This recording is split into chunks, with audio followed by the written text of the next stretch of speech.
पाठ की जाए। तो हरिनाम श्रृंखला रे हम श्रवण करथिले केमती हमको निरासक्ति है कि जप करियार अछि। तो प्रभुपाद भगवद गीतार ध्यान जोगरे गोटे सुंदर श्लोक କହିଛନ୍ତି यदा विनियतम चित्तम आत्मनि एवावतिष्ठ आत्मनि एवावतिष्ठते निष्प्रय सर्वकामैः युक्त इति उच्यते तदा। तर भावार्थ प्रभुपाद कहउଛନ୍ତି कि जने जोगी को कौन करिया दरकार कि तार मेंटल एक्टिविटीज तार फिजिकल एक्टिविटीज को नियंत्रण करिया दरकार आउ आध्यात्मिक स्तर रे ही स्थित हवा दरकार। आध्यात्मिक स्तर पई भौतिक जगत रे रही कि तार प्रारंभिक स्थिति हैला कि भौतिक कामना वासना रो मुक्त हवा दरकार। भौतिक कामना वासना रो बिना मुक्त होची ସେତେବେଳେ ନିଶ୍ଚୟ ଭାବରେ ଯେମିତି ଆମେ ଭାବନ୍ତୁ ଗୋଟେ ବେଲୁନ ଅଛି, ବେଲୁନ ରେ ଏୟାର ଭର୍ତ୍ତି ହେଇକି ଅଛି, ଆମେ ଯେତେବେଳେ ଏୟାର ବାହାର କରିଦବା ତ ସେ ବେଲୁନ ର ସେମ ସାଇଜ ମେଣ୍ଟେନ କରିବା ପାଇଁ ତା ଦେହରେ ପୁଣି ଅଲଗା କିଛି ଭର୍ତ୍ତି କରିବାର ଅଛି। ତ ମେଟେରିଆଲ ଡିଜାୟାର କୁ ଯେତେବେଳେ ଆମେ କାଢି ଦଉଛେ ତ ସେଇଟା ଅବଭିୟସଲି ସ୍ପିରିଚୁଆଲ ଡିଜାୟାର ଆମକୁ ଆଣିବାର ଅଛି। ରାଜା ହେଇଥିଲେ ଅମ୍ବରୀଶ ମହାରାଜ। ଅମ୍ବରୀଶ ମହାରାଜଙ୍କର ବିଶେଷ ଆମେ କେବେ କେବେ ଶୁଣିଥିବା ନବଦା ଭକ୍ତି। ନବଦା ଭକ୍ତିରେ ଯୋଉ ଅଙ୍ଗ ମାନ ଅଛି ତ ଅମ୍ବରୀଶ ମହାରାଜ ବ୍ୟକ୍ତିଗତ ଭାବରେ ସମସ୍ତ ଅଙ୍ଗକୁ ପାଳନ କରୁଥିଲେ। ସମସ୍ତଙ୍କ ପାଇଁ ସୁନ୍ଦର ଶ୍ଲୋକ ସମସ୍ତେ ମନେ ରଖିବା ଉଚିତ। ସବେ ମନ କୃଷ୍ଣ ପଦାରବିନ୍ଦಯೋର୍ वचांसि वैकुंठ गुणानुवर्णने करो हरे मंदिर मार्जनादिषु श्रुतिं चकाराच्युत चक्रतते सबै मन कृष्ण पदारविंदर। इंद्रिय ମାନଙ୍କୁ ତ ଆମେ ନିୟନ୍ତ୍ରଣ କରିବା, ପ୍ରଥମେ ମନକୁ ନିୟନ୍ତ୍ରଣ କରିବା ଦରକାର। ସबै ମନ କୃଷ୍ଣ ପଦାରବିନ୍ଦର, ଭଗବାନ ଶ୍ରୀକୃଷ୍ଣଙ୍କର ଚରଣ କମଳରେ ପ୍ରଥମେ ମନକୁ ଅର୍ପଣ କରିବା ଦରକାର। ଅର୍ଥାତ ଆମେ ସେତିକି ଡିଟରମାଇଣ୍ଡ ହବା ଦରକାର ଅଛି କି ଆମେ ଜାଣିବା କି କୃଷ୍ଣ ଆମ ଜୀବନର କେବଳ ଏକମାତ୍ର ଲକ୍ଷ୍ୟ। କୃଷ୍ଣ ଆମ ଜୀବନର ଯଦି ଏକମାତ୍ର ଲକ୍ଷ୍ୟ ତାପରେ ସବୁ ଆକ୍ଟିଭିଟିଜ ଗୁଡା ଷ୍ଟେପ ବାଇ ଷ୍ଟେପ ଆସିବ। ଯେ ପର୍ଯ୍ୟନ୍ତ ଆମେ ଏଇ ସାଧ୍ୟ ମାନେ ଅବଜେକ୍ଟ ଅଫ ମେଡିଟେସନ ଆମେ ଜପ ତପ ଯାହା ବି କରୁଛେ ତାର ଯଦି ଗୋଲ ଆମେ କୃଷ୍ଣଙ୍କ ପ୍ରସନ୍ନତା ନାହିଁ, କୃଷ୍ଣ ପ୍ରେମ ପ୍ରାପ୍ତି ନୁହେଁ କି କୃଷ୍ଣଙ୍କର ଧାମ ପ୍ରାପ୍ତି ନୁହେଁ, ସେ ପର୍ଯ୍ୟନ୍ତ ଆମେ ଟିକେ ଟିକେ ଡିଷ୍ଟର୍ବ ହବା। ମେଟେରିଆଲ ନେଚର ପ୍ରକୃତିର ବିଭିନ୍ନ ଘାତ ପ୍ରତିଘାତରେ ଆମକୁ ସଂଘର୍ଷ କରିବାକୁ ପଡୁଛି, କିନ୍ତୁ ସଂଘର୍ଷର ଲକ୍ଷ୍ୟ ଯଦି ସ୍ପଷ୍ଟ ଅଛି ତାହେଲେ ଆମେ ଧୀରେ ଧୀରେ ଭଗବାନ ଆଡକୁ ଯାଉଛେ। ଯଦି ସଂଘର୍ଷର ଲକ୍ଷ୍ୟ ଯଦି ସ୍ପଷ୍ଟ ନାହିଁ ତାହେଲେ ଆମେ ପୁଣି ଭୌତିକ ଜଗତରେ ରହିଯିବା। ବହୁତ ସମୟରେ ଲୋକମାନେ ଭଗବାନଙ୍କର ଅସ୍ତିତ୍ୱ ଉପରେ ପ୍ରଶ୍ନ ବାଜି ଆଣନ୍ତି, କିନ୍ତୁ ଭଗବାନଙ୍କର ଉପସ୍ଥିତି ଅନୁପସ୍ଥିତି ଆମ ମାନଙ୍କର କଳନା ବାହାରେ। ଆମେ ପ୍ରକୃତି ଯେହେତୁ ମିଡିଏଟର ଫ୍ୟାକ୍ଟର, ସେଥିପାଇଁ ଗୋଟେ ଟର୍ମ ହେଇପାରିବ ଏମିତି କି କୃଷ୍ଣ ମେଟେରିଆଲ ନେଚର ଆଉ ଜୀବ ଗୋଟିଏ ସରଳ ରେଖାରେ ଅଛନ୍ତି। ଅପର ପକ୍ଷରେ କୃଷ୍ଣ ଶ୍ରୀ ଗୁରୁଦେବ ଆଉ ଜୀବ ଅପର ପକ୍ଷରେ। କିନ୍ତୁ ଗୋଟେ ଆମକୁ ଏ ଭୌତିକ ଜଗତରେ ବାନ୍ଧିକି ରଖିଦିଏ, ଆଉ ଗୋଟେ ଭୌତିକ ଜଗତରୁ ମୁକ୍ତ କରିଦିଏ କି ଗୁରୁଙ୍କର ଶରଣାପନ୍ନ ହେଲେ।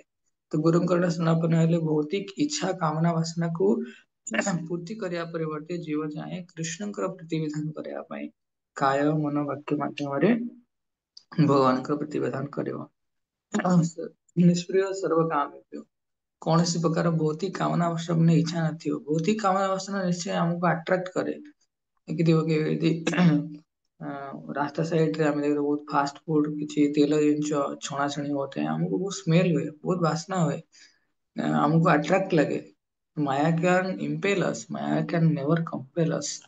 ମାୟା କ୍ୟାନ ଇମ୍ପେଲ ଅସ୍ ମାନେ ମାୟା ଆମକୁ ଆଟ୍ରାକ୍ଟ କରିବ କିନ୍ତୁ ଆମକୁ ବାଧ୍ୟ କରିବନି। ତମେ ଭାବୁଛ କି ଫାଷ୍ଟ ଫୁଡ ଦୋକାନରେ ତମେ ପିଆଜ ରସୁଣ ସିନା କିଏ ଧର ଖାଉନ ତ ସେ ଗୋଟେ ଯିଏ ବରା କି ପିଆଜି ଛାଣୁଥିବ ସେ ଆସିକି ଗୋଟେ ବରା ପିଆଜି ଆଣିକି ତମକୁ ଖୁଆଇଦବ, ଏମିତି କରିବନି କେହି। ମାୟା ଆମକୁ କେବେ ବାଧ୍ୟ କରିକି ଗୋଟେ କାର୍ଯ୍ୟଶୈଳୀରେ ନିହିତ କରେଇବନି, ବରଂ ଆମେ ଆମର ମନ ଦ୍ଵାରା ଆମେ ସେଇ ଜାଗାକୁ ଯାଆନ୍ତି। ତେଣୁ ଜୀବନ ସେଥିପାଇଁ ଲକ୍ଷ୍ୟକୁ ଧାର୍ଯ୍ୟ କରିବା ଦରକାର। ତ କିଛିଟା ଲକ୍ଷ୍ୟ ଥାଏ ସୋସିଆଲ ଗୋଲ ଥାଏ। ଆମ ସମାଜରେ ରହୁଛି କି ପାଠ ପଢୁଛନ୍ତି କି ଚାକିରି କରୁଛନ୍ତି କି ମ୍ୟାରେଜ କରୁଛନ୍ତି, ତ ସୋସିଆଲ ଗୋଲ ଥାଏ। ଆଉ ଗୋଟେ ଥାଏ ସ୍ପିରିଚୁଆଲ ଗୋଲ। ସ୍ପିରିଚୁଆଲ ଗୋଲ ହିଁ ସବୁବେଳେ ସୋସିଆଲ ଗୋଲ ର ଆଧାର ବନେ। वर्णाश्रम आधार माने वर्णाश्रम माने भगवान विष्णुଙ୍କର सेवा କରିବା आश्रम माने जोटी आमे आश्रय नेकी भगवान भक्ति କରିବା तेणु वर्णाश्रम सामाजिक विधि व्यवस्था ର आधार ହେଲା भगवान विष्णुଙ୍କର प्रीति विधान हवा दरकार तो ସେଥିପାଇଁ ଜୀବନର ଗୋଲ ଆମେ ପଢିଲେ ଆଜି कि कृष्ण प्रेम प्राप्ति तो कृष्ण प्रेम प्राप्तिर अर्थ भगवान कृष्णଙ୍କର सेवारे भगवानଙ୍କର प्रीति विधान ପାଇଁ ନିୟୋଜିତ ହେବା तो भगवानଙ୍କର सेवा कोठी हबो भगवत धाम रे हबो तो भगवत धाम रे हमें जीवार अछि सेटा ही कृष्ण प्रेम प्राप्ति एंट्रेंस भगवत धाम को हमको एंट्री करियार अछि तो केतेबेले एंट्री करबा जेतेबेले मटेरियल जगत सहित हमर किछि कनेक्शन रहबानी तो सेटा को आमे अभ्यास करूचे तो सेति कि लक्ष्य हमको समस्तनको धार्य करिया अछि नाही मो जीवनर लक्ष्य कोन भगवान को प्राप्ति करिया माने भगवानकर सेवारे उपस्थित हवा बाबा तमे कुआडे जाइछो कि पाठ के हॉस्टेल रे रहउछंती से घर को जाइछंती तो जेतले एग्जाम टाइम आସୁଛି किबा पाठ पढा आସୁଛି ସେମାନେ पुणी घरु ସବୁ ତାଙ୍କର ଘରେ ଛାଡିକି ସବୁ ଯାହା ଯାହା ଛାଡି ପୁଣି ଘରେ ହଷ୍ଟେଲ ଆସି ପହଞ୍ଚୁଛନ୍ତି ତ ପାଠ ପଢିବା ପାଇଁ ଉପସ୍ଥିତ ହଉଛନ୍ତି ସେମିତି ଆମେ ମୃତ୍ୟୁର ଅନ୍ତେ ଅନ୍ତେ ନାରାୟଣ ସ୍ମୃତି ମୃତ୍ୟୁର ଅନ୍ତେ ଆମକୁ ଭଗବାନଙ୍କର ଧାମ ଯିବାର ଅଛି ପହଞ୍ଚିବାର ଅଛି କାହିଁକି ପ୍ରଶ୍ନ ଆସୁଛି ଭଗବାନଙ୍କ ଧାମକୁ ଯିବା କି ନାହିଁ କାହିଁକି ନା ବାଇ डिफॉल्ट ଯଦି ଆମେ ଭୌତିକ ଡିଜାୟାର ଆଉ ଭୌତିକ କର୍ମିକ ରିଆକ୍ସନ ଥିବ ତାହେଲେ ଆମେ ମୃତ୍ୟୁର ଅନ୍ତେ ଆମକୁ ଏଇ ଜଗତକୁ ପୁନଃ ଆସିବାକୁ ପଡେ ତାକୁ କମ୍ପ୍ଲିଟ କରିବା ପାଇଁ କିନ୍ତୁ ଯେ ଡିଭୋଟି ଆମକୁ ପ୍ରୟାସ 100% କରିବାର ଅଛି କି ମୃତ୍ୟୁର ଅନ୍ତେ ଆମକୁ ଏଇ ଜଗତ ଆଉ ଦରକାର ନାହିଁ ଏ ଜଗତରେ ବହୁତ କଷ୍ଟ ଥାଏ ଦୁଃଖାଳୟ ଶାଶ୍ୱତମ ତେଣୁ ସେଥିପାଇଁ ଆମକୁ ଗୋଟିଏ ଲକ୍ଷ୍ୟ ନେଇକି ଆଗକୁ ଆମର ସବୁ କିଛି ଦିନର ସବୁ କିଛି ଶକ୍ତି ऊर्जा ଆମକୁ ଗୋଟିଏ ପ୍ରୟାସ